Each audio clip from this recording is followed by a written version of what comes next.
Assalamu alaikum everyone. Myself Minhaj Anju and I am from United Public School Tandur. Dear student, first our revision topic is nutrition. This is our first lesson. What we have learned in this lesson. So what are learning? The nutrition. So before we are going to start the definition, we are engulfed in a lot of daily activities. To carry out these activities, a large amount of energy is required. This energy comes from the food we consume. Okay, food is vital as it provides the energy needed for growth, repair and other life processes. All this come under the life process called nutrition. Okay, so let's learn about nutrition and different type of nutrition in detail. Okay, first one is what is nutrition. So the definition here: nutrition is the process of taking in food and converting it into energy and other vital nutrients required for life. Okay, so what is the meaning? Nutrients are the substances which provide energy and biomolecules necessary for the carrying out the various body functions. All living organisms need nutrients for the proper functioning and the growth, but they showed divergence in how they fulfill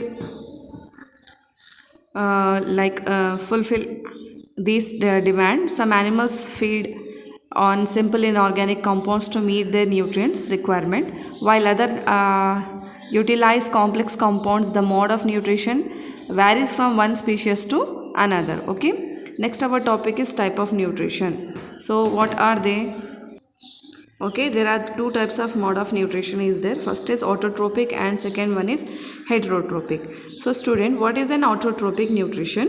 Autotrophic nutrition is a process where an organism prepare its own food from a simple inorganic materials like water, minerals, salts, carbon dioxide in the presence of sunlight. Okay, the autotrophic term is formed by the combination of two terms.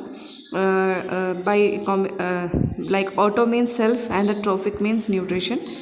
The literal meaning of this term is self nutrition. Okay, the autotrophic nutrition contain a green color pigment called chlorophyll, which help in the trapping energy from the sun. All green plants present an autotrophic mode of nutrition. The prepare Okay, you see here, they prepare their own food by the utilizing solar energy, water and carbon dioxide by the process of photosynthesis. This is a diagram of photosynthesis. This result is the formation of glucose. Plants like blue-green algae and the bacteria such as cyanobacteria are considered to be example of autotrophic nutritions. You see here, this is an example of photosynthesis equation. So what is going on here? This is inorganic substances. The photosynthesis is a process by converting solar energy into chemical energy to synthesize starch. C6H12O6 is a starch formula. So different part of the plant play different role to complete this process. This diagram shows the autotrophic nutrition. In the presence of sunlight, the carbon dioxide and the water molecules and the water molecules and carbon dioxide substances in the presence of sunlight prepare their own food. So the mode of nutrition is called as autotroph.